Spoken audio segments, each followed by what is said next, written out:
नमस्कार दोस्तों, देखिए इंडिया जीके और जनरल अवेयरनेस के एक और नए वीडियो में आपका हार्दिक स्वागत है। देखिए हर वीडियो में हम 25-25 महत्वपूर्ण प्रश्नों का सेट लेकर आ रहे हैं आपके लिए, जो आपके पीटीटी एग्जाम सहित राजस्थान या भारत के हर एग्जाम जहां पर इंडिया जीके और जनरल अवेयरनेस यानी कि इंडिया जीके और जीएस से संबंधित जितने भी प्रश्न पूछे जाते हैं, जो भी आपके सिलेबस में है, सभी के लिए महत्वपूर्ण है। तो देखिए आपको वीडियो अंत तक देखना है, और पिछले वीडियो भी आपने नहीं देखे तो वो भी आप देख सकते हैं। ये अपने इस साल का ये तीसरा वीडियो है, और पिछले साल भी हमने काफ़ी सारे प्रश्न देखे थे इंडिया जी के संबंधित, तो उनकी प्लेलिस्ट बनी हुई है, आप जाकर देख सकते हैं हमारे चैनल पर। और इस वीडियो के अंत में भी आपको एक लिंक प्रोवाइड करा दी जाएगी, जहाँ पर आपको इंडिया जी के संबंधित जितने भी महत्वपूर्ण प्रश्न बन सकते हैं वो आपको एक साथ एक ही प्लेलिस्ट में उनके वीडियो नजर आ जाएंगे। तो देखिए अगर पहले प्रश्न की बात करें इस वीडियो के, तो क्या कह रहा है पहला प्रश्न अपने, मौलिक कर्तव्य किस देश के संविधान से ग्रहण किए गए हैं। तो देखिए मौलिक कर्तव्य अपने संविधान के जो भी स्रोत हैं, यहाँ इससे भी प्रश्न पूछे जाता है। तो देखिए मौलिक कर्तव्य अपने रूस के संविधान से लिए गए हैं, ऑप्शन ए हो जाएगा इसका सही आंसर। और देखिए पिछले वीडियो में हमने देखा था मौलिक अधिकार अपने किस देश के संविधान से लिए गए हैं। तो देखिए मौलिक अधिकार आ जाए तो अपने अमेरिका के संविधान से लिए गए हैं, अमेरिका से। न्यायिक पुनरावलोकन आ जाए, मौलिक अधिकार आ जाए तो अपने अमेरिका से लिए गए हैं। और इसके अलावा अगर बात करें नीति निर्देशक तत्व, जो अपने आयरलैंड के संविधान से लिए गए हैं, आयरलैंड के। तो ये तीनों बातें आप ध्यान रखें, यहाँ से घुमा फिरा कर प्रश्न पूछे जाते हैं। मौलिक कर्तव्य अपने रूस हैं, मौलिक अधिकार अपने अमेरिका हैं, नीति निर्देशक तत्व अपने आयरलैंड के संविधान से लिए गए हैं। तो इसका आंसर अपने ऑप्शन ए है।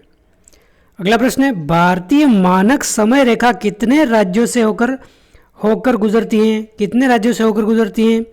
तो देखिए भारतीय मानक समय रेखा अपने 5 राज्यों से होकर गुजरती हैं। देखिए कर्क रेखा तो अपने 8 राज्यों से होकर गुजरती है, लेकिन भारतीय मानक समय रेखा अपने 5 राज्य, कौन कौन से हैं 5 राज्य। और देखिए 5 राज्य कौन कौन से हैं, अगर उत्तर से दक्षिण के क्रम में देखें तो कौन कौन से राज्य हैं। तो देखिए सबसे ऊपर अपने हैं उत्तर प्रदेश। भारतीय मानक समय रेखा अपने समय कहाँ से निर्धारित होता है।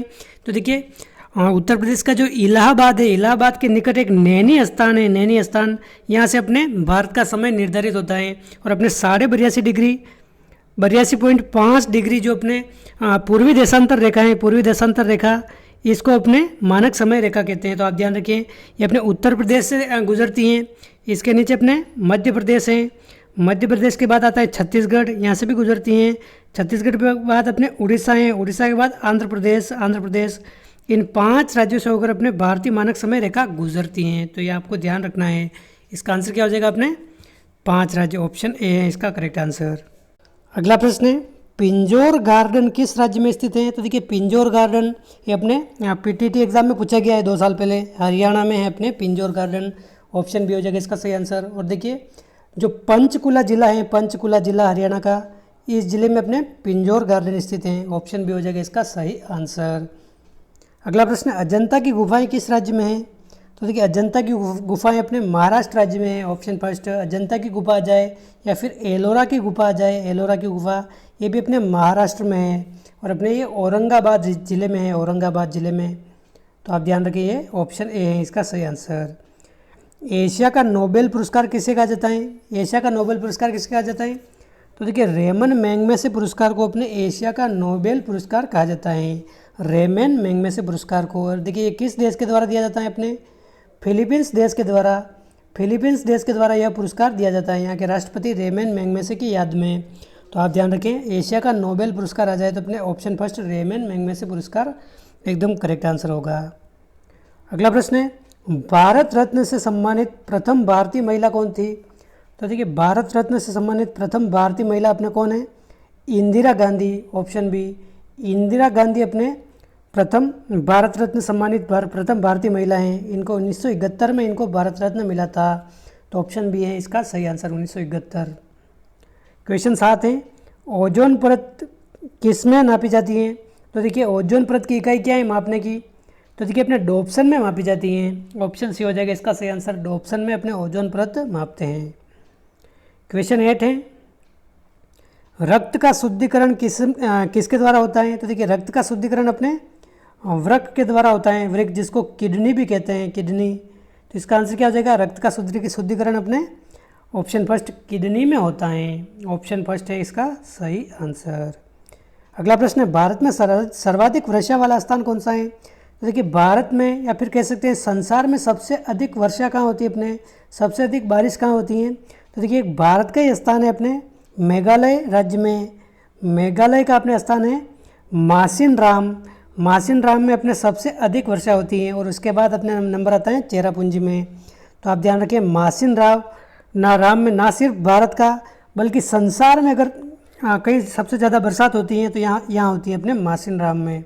तो ऑप्शन डी है इसका सही आंसर, मेघालय राज्य में है। अगला प्रश्न है भारत का सबसे ऊंचा बांध कौन सा है। तो देखिए भारत का सबसे ऊंचा बांध अगर पूछ ले तो टिहरी बांध है अपने उत्तराखंड में, उत्तराखंड राज्य में अपने टिहरी बांध स्थित है भागीरथी नदी पर। भागीरथी नदी पर अपने जो टिहरी बांध है ये अपने भारत का सबसे ऊंचा बांध है, लगभग 260 मीटर ऊंचाई पर स्थित है ये। तो अपने option C is correct answer. Question 11 है उगते सूर्य का देश किसे कहा जाता है। तो देखिए उगते सूरज का देश अपने कहते हैं जापान को। तो ऑप्शन बी आपको ध्यान रखना है, अगर आ जाए उगते सूरज का देश किसे कहते हैं, जापान को कहते हैं। क्वेश्चन 12 भारत की सबसे बड़ी मस्जिद जामा मस्जिद कहाँ स्थित है। तो देखिए जामा मस्जिद अगर पूछा जाए कहाँ स्थित है, दिल्ली में स्थित है, लाल किले के पास ही अपने, लाल किले के निकट ही अपने दिल्ली में स्थित है जामा मस्जिद। तो ऑप्शन सी है करेक्ट आंसर। क्वेश्चन 13 है अपने भारत का पेरिस किस शहर को कहा जाता है। तो देखिए भारत का पेरिस आ जाए तो अपने क्या करना है आंसर, जयपुर करना है। भारत का पेरिस आ जाए तो ये तो अपने जयपुर है। इसी तरह आ जाए पूर्व का पेरिस आ जाए तो ये भी अपने जयपुर है। पेरिस, पूर्व का पेरिस, तो ये भी अपने जयपुर को कहते हैं। जयपुर को गुलाबी नगरी के नाम से भी जानते हैं, रंगश्री के द्वीप भी कहते हैं, रंगश्री के द्वीप, या फिर आइसलैंड ऑफ ग्लोरी, ये भी अपने जयपुर को ही कहते हैं। तो आपको ध्यान रखना है ऑप्शन सी है करेक्ट आंसर। क्वेश्चन 14 है बुलंद दरवाज़ा कहाँ स्थित है। तो देखिए बुलंद दरवाज़ा कहाँ पर स्थित है, अपने फतेहपुर सीकरी जो अपने उत्तर प्रदेश में आता है, फतेहपुर सीकरी में अपने बुलंद दरवाज़ा स्थित है। तो ऑप्शन अपने 4 हो जाएगा सही आंसर। क्वेश्चन 15 भारतीय सुदूर संवेदी संस्थान कहाँ स्थित है। तो देखिए भारतीय सुदूर संवेदी संस्थान अपने क्या हो जाएगा इसका आंसर, देहरादून में स्थित है। देहरादून अपने कहाँ स्थित है, उत्तराखंड में।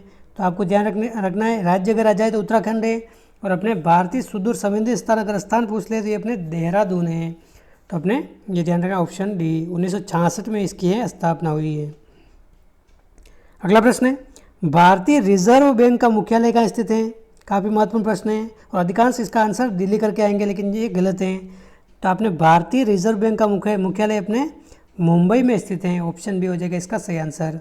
मुंबई में अपने आरबीआई जिसको भारतीय रिजर्व बैंक कहते हैं, ये अपने मुंबई में इसका मुख्यालय स्थित है। और इसकी अगर स्थापना पूछ ले तो 1 अप्रैल 1935 के दिन इसकी स्थापना हुई थी, 1 अप्रैल 1935। और 1937 में अपने इसका कार्यालय कलकत्ता से अपने मुंबई स्थानांतरित कर दिया गया था।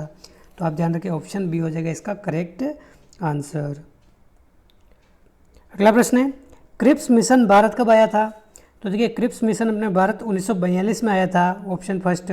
और अपने इसकी अध्यक्षता किसने की थी। तो देखिए नाम के अनुरूप ही हम आंसर दे सकते हैं, स्टैनफोर्ड क्रिप्स ने इसकी अध्यक्षता की थी। अपने क्रिप्स के नेतृत्व में अपने भारत आया था 1942 में क्रिप्स मिशन। क्वेश्चन 18 है इल्तुतमिश किस वंश से संबंधित हैं। तो देखिए इल्तुतमिश अपने गुलाम वंश से संबंधित है, गुलाम वंश। और गुलाम वंश का अगर वास्तविक संस्थापक आ जाए, तो वास्तविक संस्थापक अपने इल्तुतमिश को कहा जाता है। तो ऑप्शन सी हो जाएगा इसका करेक्ट आंसर। अगला प्रश्न है लेंस की क्षमता का क्या मात्रक है। तो देखिए लेंस की क्षमता किस में मापी जाती है, अपने डायोप्टर में, डायोप्टर या फिर डायोप्टर। लेंस की क्षमता मापने की इकाई क्या है, डायोप्टर, ऑप्शन बी। अगला प्रश्न है ईरान की मुद्रा को किस नाम से जाना जाता है। तो देखिए ईरान की मुद्रा को अपने ईरानी रियाल कहते हैं। ईरानी रियाल आ जाए या फिर रियाल आ जाए तो एक ही बात है, अपने ईरान की मुद्रा को रियाल अपने ईरान की मुद्रा का नाम है। जिस प्रकार भारत में रुपया कहते हैं अपने, उसी प्रकार यहाँ पर रुपये को क्या कहते हैं, रियाल कहते हैं।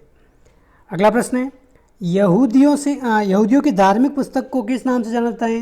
तो देखिए पिछले वीडियो में हमने देखा था ईसाइयों की धार्मिक पुस्तक अपने बाइबल कहलाती है, बाइबिल।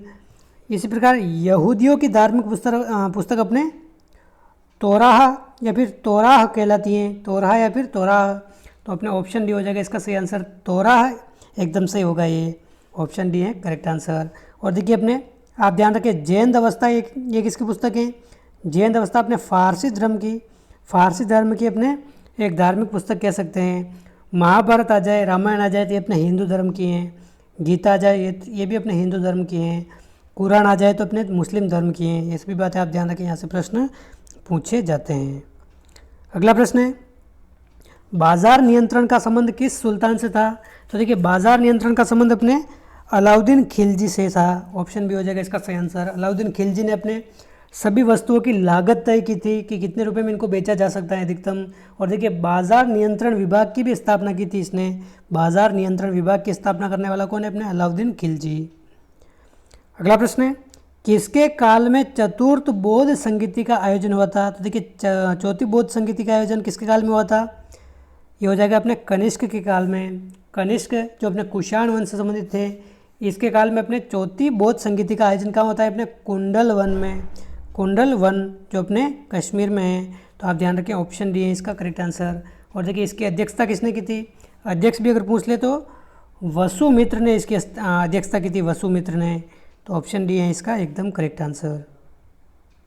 क्वेश्चन 24 है, राष्ट्रीय पक्षी दिवस कब मनाया जाता है? क्या हो जाएगा इसका आंसर? तो देखिए राष्ट्रीय पक्षी दिवस अगर पूछ ले तो 12 नवंबर को मनाया जाता है। और देखिए 12 नवंबर को ही क्यों मनाया जाता है राष्ट्रीय पक्षी दिवस? क्योंकि देखिए 12 नवंबर 1896 के दिन अपने 1896 इस दिन अपने सलीम अली का जन्म हुआ था। सलीम अली जिनको भारत का बर्डमैन के नाम से भी जानते हैं। भारत का बर्डमैन आ जाए तो अपने किसको कहते हैं? सलीम अली को कहते हैं, सलीम अली। इसलिए इनके जन्म दिवस के उपलक्ष्य में अपने 12 नवंबर को राष्ट्रीय पक्षी दिवस मनाया जाता है। तो ऑप्शन ए हो जाएगा इसका करेक्ट आंसर। और अगला और इस वीडियो का अंतिम प्रश्न है, पर्ण किस काल की मुद्रा है? तो क्या हो जाएगा इसका आंसर? पर्ण। तो देखिए पर्ण अपने मौर्य काल की मुद्रा है। मौर्य काल की मुद्रा अपने पर्ण है। और अपने चांदी व तांबे से निर्मित मुद्रा है। ये अपने चांदी व तांबे से निर्मित मुद्रा है अपने। ऑप्शन ए हो जाएगा मौर्य काल की मुद्रा। तो दोस्तों ये थे इस वीडियो के 25 महत्वपूर्ण प्रश्न। मुझको उम्मीद है आपको वीडियो ये पसंद आया होगा। और देखिए बाकी वीडियो भी आप देख सकते हैं, उसकी आपको प्लेलिस्ट मिल जाएगी और प्लेलिस्ट की लिंक आपको स्क्रीन पर भी नज़र आ रही होगी। तो दोस्तों इस वीडियो में बस इतना ही। मिलते हैं अगले वीडियो में किसी नए टॉपिक के साथ। जय हिंद, जय भारत।